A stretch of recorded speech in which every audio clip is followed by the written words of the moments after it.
Good afternoon. কেমন আছি আমরা সবাই? নিশ্চয়ই ভালো আছি এবং সুস্থ আছি। আমরা জানি এখন আমাদেরকে অ্যাসাইনমেন্ট জমা দিতে হয়। তো এর আগে আমরা বাংলার যে অ্যাসাইনমেন্ট জমা দিয়েছিলাম সেগুলো ছিল প্রথম পত্রের উপর। এবার আমাদের দ্বিতীয় পত্রের উপরে অ্যাসাইনমেন্ট জমা দিতে হবে। কেমন? তো নিশ্চয়ই এরই মধ্যে তোমরা খেয়াল করেছো যে অ্যাসাইনমেন্টে কি কি বিষয় আছে। আমি আজকে তোমাদের সেই সব বিষয়ের উপরে কিছু কথা বলবো। তো প্রথমেই বলি যে অ্যাসাইনমেন্টের যে শিরোনামটা তোমাদের হবে সেটা হলো শব্দের উচ্চারণ সূত্র। আবারও বলছি, তোমরা অ্যাসাইনমেন্টের শুরুতে যে শিরোনাম লিখবে সেটা হলো শব্দের উচ্চারণ সূত্র। এখন আমরা দেখব যে আমাদের মূলত কি কি বিষয়ের উপরে অ্যাসাইনমেন্টটা তৈরি করতে হবে, আমাদের কি কি নির্দেশনা দেয়া আছে। হ্যাঁ, আমি জানি যে এগুলো তোমরা জানো, কিন্তু তারপরও আমি বলছি আমাদের মোট 6টি বিষয় আছে। 6টি বিষয়ের উপরে আমাদের লিখতে হবে, অ্যাসাইনমেন্ট তৈরি করতে হবে। তো এগুলো হচ্ছে ব ফলার উচ্চারণ সূত্র লেখা, 2 হলো পুনর্বিন্যাসকৃত পাঠ্যসূচির গদ্য ও কবিতা থেকে বফলা যুক্ত শব্দ বাছাই করে উচ্চারণ লেখা, ম ফলার উচ্চারণ সূত্র লেখা, পুনর্বিন্যাসকৃত পাঠ্যসূচির গদ্য ও কবিতা থেকে মফলা যুক্ত শব্দ বাছাই করে উচ্চারণ লেখা, জ ফলার উচ্চারণ সূত্র লেখা, পুনর্বিন্যাসকৃত পাঠ্যসূচির গদ্য ও কবিতা থেকে জফলা যুক্ত শব্দ বাছাই করে উচ্চারণ লেখা। তাহলে মূলত হচ্ছে আমাদের যে মূল যে টপিক বা আমরা যে উচ্চারণ লিখবো সেটা হচ্ছে 3টি বিষয়ের উপর। একটা হচ্ছে বফলা, একটা হলো মফলা এবং একটা হলো জফলা। হ্যাঁ, এবং এই বফলা, মফলা এবং জফলার যে যুক্ত শব্দ তোমাদের পাঠ্য বইয়ের কবিতায় এবং গদ্যে রয়েছে সেগুলোর আমাদের 2-1টি করে উদাহরণ দিতে হবে। এটাই মূলত আমাদের অ্যাসাইনমেন্টের এবারের নির্দেশনা। তো প্রথমেই আমরা জেনে নিব যে মূলত উচ্চারণ রীতি কি। আমরা বফলার উচ্চারণ সূত্র সম্বন্ধে লেখার আগে বা বলার আগে আমাদের যেটা লিখতে হবে খুব ছোট করে, যে উচ্চারণ রীতি কি, এটাকে বলতে পারো তোমরা ভূমিকা, বা তোমরা শুরু করবে উচ্চারণ রীতি, এটা লিখে তারপরে তোমরা শুরু করবে। হ্যাঁ, যে উচ্চারণ রীতি কাকে বলে। উচ্চারণ রীতি হচ্ছে শব্দের যথাযথ উচ্চারণের জন্য নিয়ম বা সূত্রের সমষ্টিকেই আমরা সাধারণভাবে উচ্চারণ রীতি বলি। কি? শব্দের যথাযথ উচ্চারণের জন্য কতগুলো সূত্র বা নিয়মের সমষ্টিকেই আমরা উচ্চারণ রীতি বলি। ভাষাতত্ত্ববিদ ও ব্যাকরণবিদগণ বাংলা ভাষায় যে শব্দ রয়েছে সেই শব্দের সঠিক উচ্চারণের জন্য কতগুলো নিয়ম বা সূত্র প্রণয়ন করেছেন, আর এই নিয়ম ও সূত্রের সমষ্টিকেই আমরা উচ্চারণ রীতি বলি। তাহলে আমরা অ্যাসাইনমেন্ট যে শুরু করব, প্রথমেই আমরা উচ্চারণ রীতি কি বা কাকে বলে এটা দিয়ে শুরু করব। এরপর সরাসরি আমরা চলে যাব মূল বিষয়ে। সেটা কি? প্রথমেই যে মূল বিষয় সেটা হচ্ছে ব ফলার উচ্চারণ সূত্র। হ্যাঁ, এটা দিয়ে তোমাকে শুরু করতে হবে এবং তোমাকে যে নিয়ম লিখতে হবে, ব ফলার উচ্চারণ সূত্র বা নিয়ম যে লিখতে হবে, এগুলো কিন্তু 3টা বা 4টার বেশি তোমাদের লেখা যাবে না বা লিখবে না। তোমরা 3টা লিখলেই হবে। আর যদি কেউ ভালো মনে করো বা যদি ভালো স্ট্যান্ডার্ড মার্ক পেতে চাও তাহলে সেদিক থেকে তোমরা 4টা করেও লিখতে পারো। কেমন? তাহলে প্রথমে যেটা আছে সেটা হচ্ছে ব ফলা উচ্চারণের সূত্র। কি দেয়া আছে দেখো, পদের আদিতে অবস্থিত ব্যঞ্জন বর্ণে বফলা যুক্ত হলে বফলার কোনো উচ্চারণ হয় না। আমি আবারও বলছি, পদের আদিতে অবস্থিত ব্যঞ্জন বর্ণে বফলা যুক্ত হলে বফলার কোনো উচ্চারণ হয় না। এই যে এখানে দেখো, এটা মূলত একটা পুরোটাই পদ, জ্বলন্ত যে দেয়া আছে উদাহরণ, এটা মূলত একটা পুরোটাই পদ এবং একদম যে আদিতে বা শুরুতে বর্গীয় জ একটা ব্যঞ্জন বর্ণ এবং এর সঙ্গে কিন্তু একটা বফলা যুক্ত আছে। একইভাবে দৈর্ঘ্য স একটা ব্যঞ্জন বর্ণ এবং এর সঙ্গে বফলা যুক্ত আছে। কিন্তু এই বফলাটার আমরা কি করব না, আমরা উচ্চারণ করব না। দেখো, জ্বলন্ত উচ্চারণে কিন্তু বয়ের কোনো স্থান নেই। ঠিক একইভাবে স্বাগত উচ্চারণেও কিন্তু বয়ের কোনো স্থান নেই। তাই কি হচ্ছে যে পদের আদিতে অবস্থিত ব্যঞ্জন বর্ণে বফলা যুক্ত হলে বফলার কোনো উচ্চারণ হয় না। এটা হচ্ছে বানান এবং এটা হচ্ছে উচ্চারণ। আমাদের মূলত এটার উপরেই ফোকাস করতে হবে। কেমন? জ্বলন্ত, এখানে কোথাও বফলা নেই। স্বাগত, এখানে কোথাও বফলা নেই। এখন দন্ত স যদি থাকে কোনো বানানে, তবে উচ্চারণের বানানে গিয়ে সেটা কিন্তু তালব্য স হয়ে যায়। এরপর দেখো কি দেয়া আছে, পদের মধ্যে বা শেষে অবস্থিত কোন বর্ণের সঙ্গে বফলা যুক্ত হলে সংযুক্ত বর্ণটি দ্বিত্ব উচ্চারণ হয়। দ্বিত্ব মানে একই বর্ণের দুইবার উচ্চারণ। আমি আবারও বলছি, পদের মধ্যে বা শেষে অবস্থিত কোন বর্ণের সঙ্গে বফলা যুক্ত হলে সংযুক্ত বর্ণটির উচ্চারণ দ্বিত্ব হয়।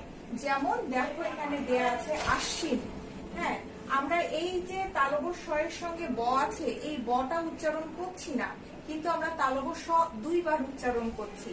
একইভাবে এখানে দেখো দেয়া আছে অশ্ব, আমরা উচ্চারণ করছি অশ্ব, এখানে কিন্তু আমরা উচ্চারণের ক্ষেত্রে বটাকে আনছি না, বরং তালব্য সটাকে কি করছি, দুইবার উচ্চারণ করছি। এবং এটা কিন্তু একটা সংযুক্ত বর্ণ। তালব্য স এর সঙ্গে যে ব আছে এটা একটা সংযুক্ত বর্ণ, এবং তালব্য স এর সঙ্গে যেখানে ব আছে এটাও কিন্তু একটা সংযুক্ত বর্ণ।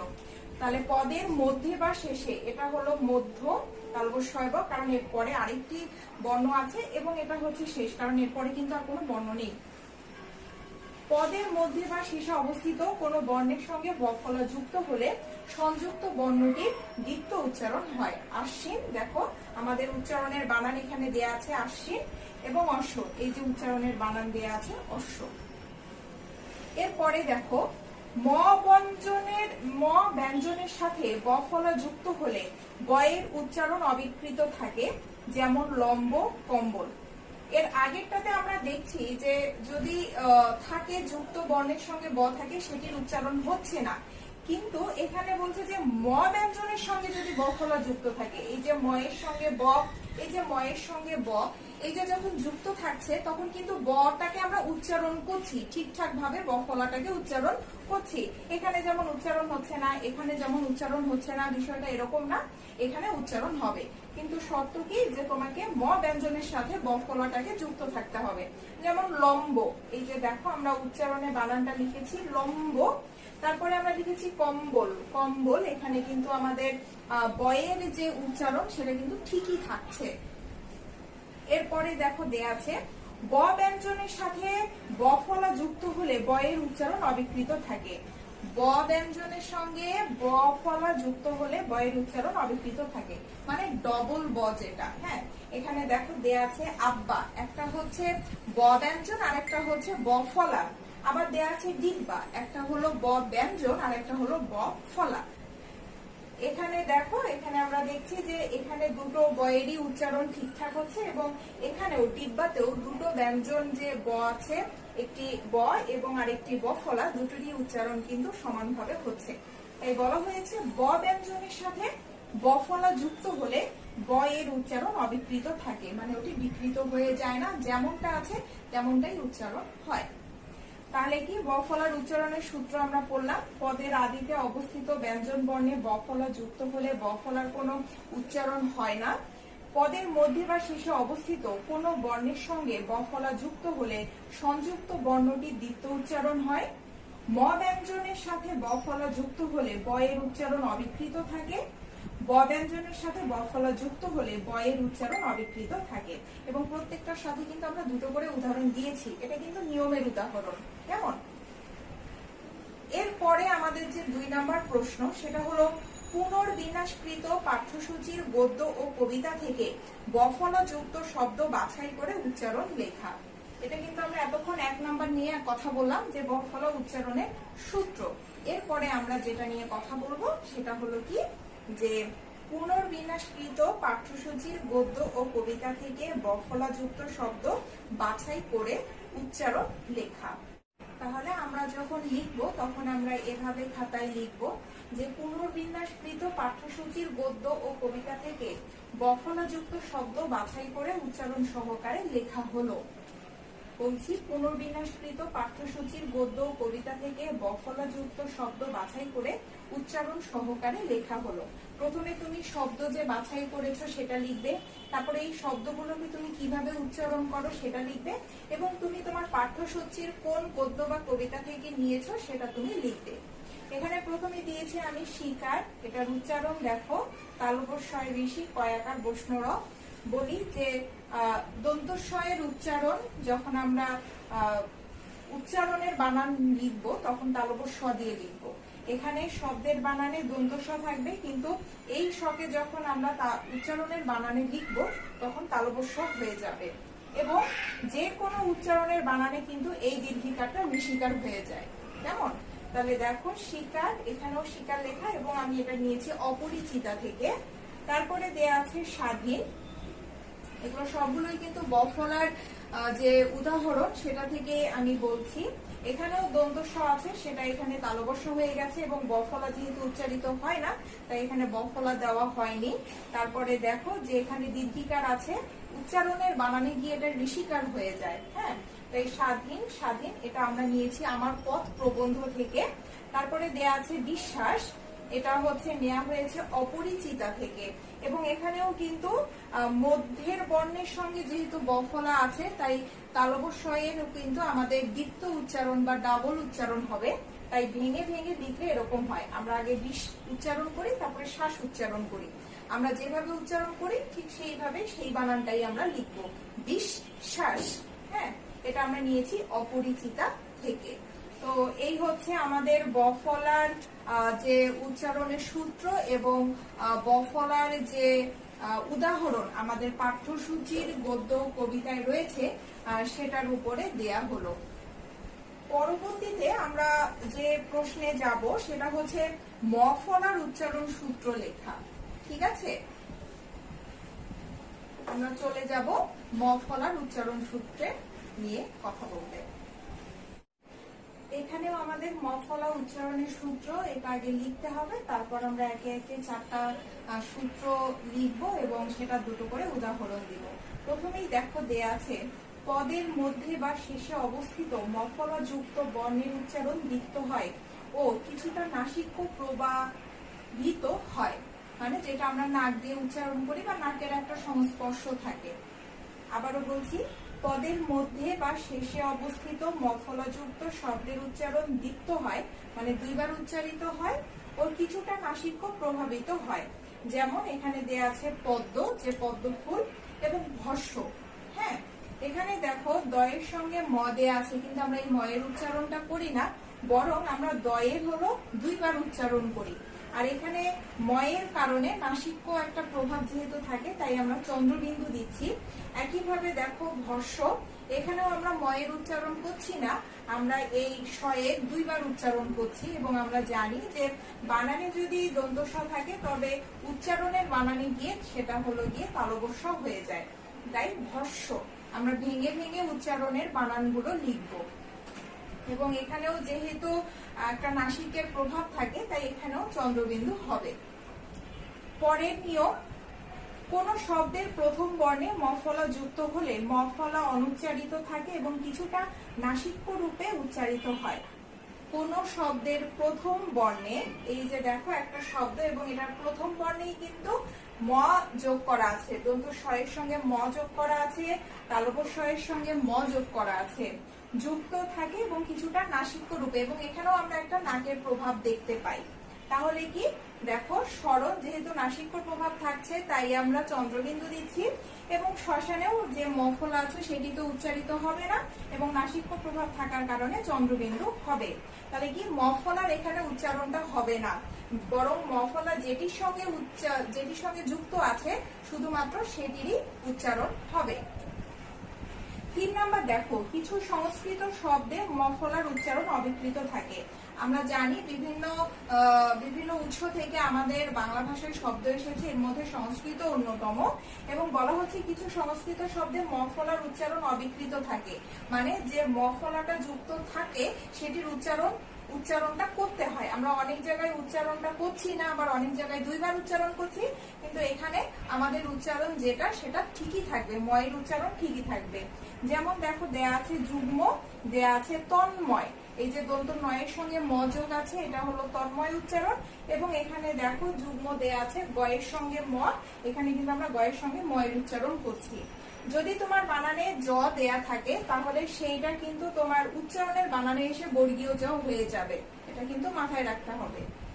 লাস্ট যেটা দেয়া আছে সেটা হলো গ উম ট মূর্ধন্য দন্তন্য ম ও ল বর্ণের সাথে ম ফলা যুক্ত হলে ম এর উচ্চারণ অবিকৃত থাকে। আবারও বলছি, গ উম ট মূর্ধন্য দন্তন্য ম ও ল বর্ণের সাথে ম ফলা যুক্ত হলে ম এর উচ্চারণ অবিকৃত থাকে। মানে ম ফলা যেভাবেই আছে ঠিক সেভাবেই সেটার উচ্চারণটা করতে হবে। এখানে কোনো দ্বিত্ব উচ্চারণ হবে না ময়ের, এখানে ময়ের উচ্চারণ যে হবেই না তেমন না, ময়ের উচ্চারণটা কিন্তু ঠিকই থাকবে। যেমন সুস্মিতা, দন্ত স্বয়ের সঙ্গে ম যে যুক্ত বর্ণ হিসাবে আছে, আমরা কিন্তু এগুলোকে ভেঙে ভেঙে সুস্মিতাই উচ্চারণ করছি, মানে এখানে ময়ের উচ্চারণটা ঠিক থাকছে বা অবিকৃত থাকছে। এবং কুষ্মাণ্ড, এখানেও কিন্তু আমরা যে দন্ত স্বয়ের সঙ্গে ম আছে সেটার উচ্চারণটা ঠিক রাখছি এবং ভেঙে ভেঙে উচ্চারণ করছি। ঠিক আছে, তাহলে কি পদের মধ্যে বা শেষে অবস্থিত ম ফলাযুক্ত বর্ণের উচ্চারণ দ্বিত্ব হয় ও কিছুটা নাসিক্য প্রভাবিত হয়।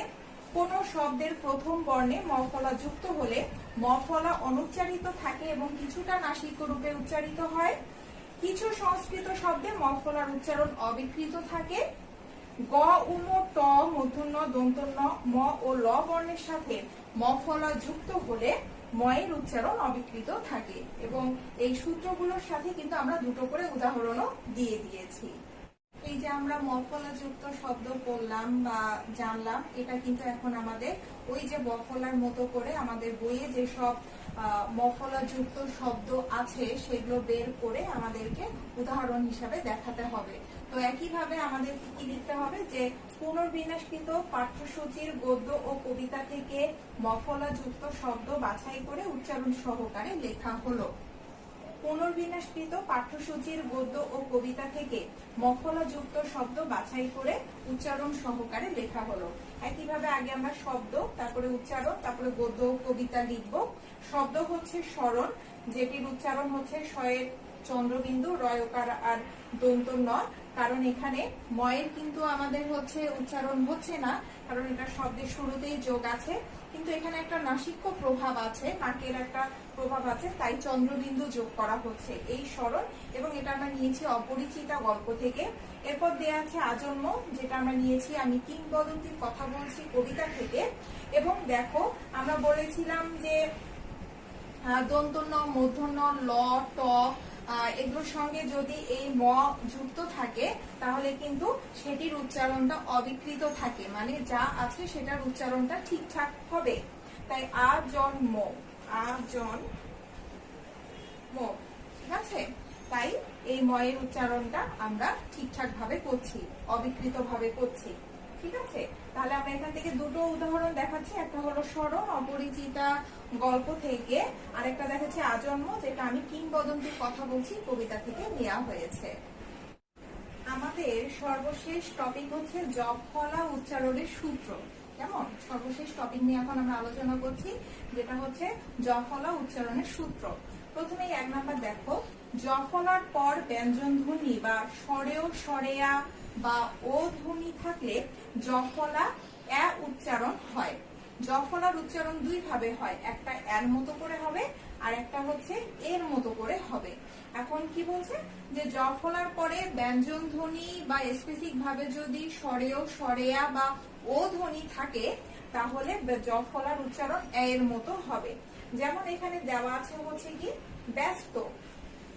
দেখো এখানে যেহেতু ব হচ্ছে একটা ব্যঞ্জন ধ্বনি এবং এরপরে যেহেতু জ ফলা দেয়া আছে, তাই এই জ ফলার উচ্চারণটা এর মতো হয়ে গেল।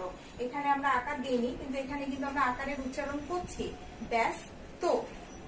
এরপরে দেখো ব্যবহার, এখানেও আমাদের প্রথমেই ব্যঞ্জন ধ্বনির সঙ্গে জ ফলাটা যুক্ত আছে, তাই এটার উচ্চারণ হয়ে যাবে ব্যবহার, এর মতো হয়ে যাবে। এখানে কিন্তু এ না, এইখানে আমরা এখানে কি লিখছি, এর মতো করে উচ্চারণ করছি। তাহলে কি জ ফলার পর ব্যঞ্জন ধ্বনি বা স্বরেয় স্বরেয়া ও ধ্বনি থাকলে জ ফলার উচ্চারণটা কেমন হয়ে যায়, এর মতো হয়ে যায়। এরপরে 2 নাম্বার হচ্ছে জ ফলার পরে ই ধ্বনি থাকলে জ ফলা এ উচ্চারিত হয়। কি থাকতে হবে, জ ফলার পরে যদি ইকার থাকে, এই যে দেখো জ ফলার পরে কিন্তু ইকার আছে, জ ফলার পরে কিন্তু দীর্ঘিকার আছে। হ্যাঁ, তাহলে থাকলে কি হবে, এর মতো করে উচ্চারণ হবে। তখন কিন্তু আর এর মতো করে উচ্চারণ হবে না, তখন এর মতো করে উচ্চারণ হবে। যেমন এখানে দেখো আমরা এই যে এখানে ব্যক্তির উচ্চারণ, এই যে ব্যক্তি করি, তারপরে এই উচ্চারণটা আমরা ব্যতীত করি। হ্যাঁ, ব্যক্তি ব্যতীত। তারপরে দেয়া আছে কি, জফলা শব্দের মাঝে বা শেষে থাকলে দ্বিত্ব উচ্চারণ হয়। জফলা কি, যদি শব্দের মাঝে থাকে বা জফলা যদি শব্দের শেষে থাকে, তাহলে যেই বর্ণটার সাথে যুক্ত হচ্ছে সেটির কি উচ্চারণ হবে, দ্বিত্ব বা দুইবার উচ্চারণ হবে। যেমন বিদ্যুৎ, আমরা কিভাবে উচ্চারণ করি, বিদ্যুৎ। হ্যাঁ, দয়ের কি দুইবার উচ্চারণ হচ্ছে। তারপরে বিদ্যা, আমরা কি দয়ের দুইবার উচ্চারণ করছি, বিদ্যা। ঠিক আছে, এই হচ্ছে জফলার হচ্ছে 3টি সূত্র এখানে দেয়া আছে।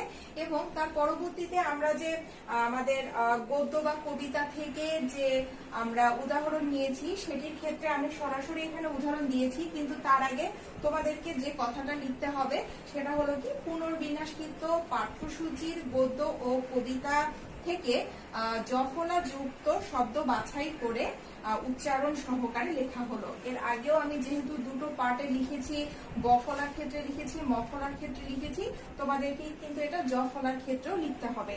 আমি এখানে লিখিনি, স্কিপ করে গেছি, কিন্তু তোমাদেরকে এটা লিখতে হবে। তাহলে কি লিখতে হবে, যে পুনর্বিন্যাসকৃত পাঠ্যসূচির গদ্য ও কবিতা থেকে জফলা যুক্ত শব্দ বাছাই করে উচ্চারণ সহকারে লেখা হলো। এরপরে শব্দ, উচ্চারণ এবং গদ্য ও কবিতা যেটা থেকেই তুমি নিয়েছো সেটা তোমাকে উল্লেখ করতে হবে। আমি এখানে দেখো শূন্য দিয়েছি, শূন্যের উচ্চারণও লিখেছি এবং এটা নেওয়া হয়েছে 18 বছর বয়স থেকে।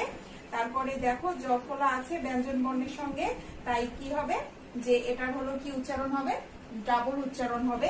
এরপরে দেখো ব্যক্তি, আমি এটা প্রথমেই আলোচনা করেছি, ব্যক্তি, যে ইকারের পরে যদি ইকারের জফলার পরে যদি ইকার থাকে তাহলে সেক্ষেত্রে এর মতো করে উচ্চারণ হবে। এই যে এখানে এ দেয়া হয়েছে ব্যক্তি এবং এটা নেওয়া হয়েছে মানব কল্যাণ থেকে।